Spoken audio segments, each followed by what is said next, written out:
Hi buddies, here are questions you can ask your talking stage to make him fall in love with you, make him obsessed with you, make him be thinking about you. Now, I got a DM and it was like, Trinity, can you please talk about questions to talk about with my talking stage?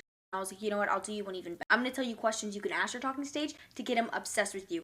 And I didn't make these questions up. This is actually from a research study, a psychological research study, and it's called the 36 Questions to Fall in Love. I actually talk about it in my book, How to Get a Guy in 10 Days, the Love Spell Journal, which is linked in my bio if you want to go buy it. Okay, anyway, let's get into it. It was an experiment where two strangers were paired up and they had to answer these questions, and many of the strangers ended up falling in love and some even ended up married. Why? Because vulnerability creates emotional intimacy. Emotional intimacy equals obsession. These questions are designed to build trust and trigger dopamine and create a you get me effect. If you're able to trigger the certain hormones in a man's brain, aka dopamine, oxytocin, serotonin, you pretty much can make any man fall in love with you. And these questions are going to trigger dopamine. His brain is going to associate us with comfort, and that's what we want. Okay, so the starter question, we're literally just going to warm him up. You don't have to do this right one after another. It's going to be like done in like a few different days or weeks. A starter question.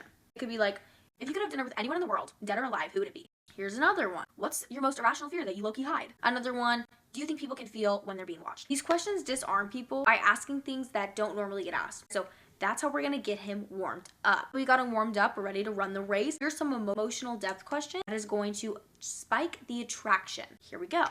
What's something you've never told anyone because you thought it made you weird? That's low-key sentiment. When was the last time you felt truly understood? Wow, that one's deep. What's one thing you wish people saw in you without having to explain it? These are going to make him think, you guys. This is sharing deep personal info, which activates the prefrontal cortex of the brain, the part of the brain that's linked to emotional bonding. Now that you've snuck your way into his brain, our flipping switches in there, we're going to make him obsessed, and this is called the obsession zone. These are the intimate, flirty, and addictive questions, so get ready. What do you notice first when you're really into someone? What would make you fall for someone without even meaning to? Hold up. What would you want me to remember most about you if we stopped talking? Whoa. These questions are deep. What are they doing? These play with scarcity. They also play with fantasy and emotional risk. Increase the romantic tension and emotional investment. A bonus flirt trick to end this questionnaire off: to stare at him in the eyes. At the end of the study, they had everyone stare in each other's eyes for 4 minutes straight, and I low-key think that's a really long time. So maybe you could just play a game and be like, do you want to have a staring contest? Genuinely have a staring contest with him after this. It's going to make him probably fall in love with you. That is my tutorial / questions you can ask your talking stage to make it fall in love with you. I love you, baddies. I hope this helps. Sometimes it's hard to talk to your crush, but don't be scared. Just, go in there confident, baddie queen. Remember, you are the prize. I love you. Stay sexy, amazing, and I'll talk to you later. Mwah.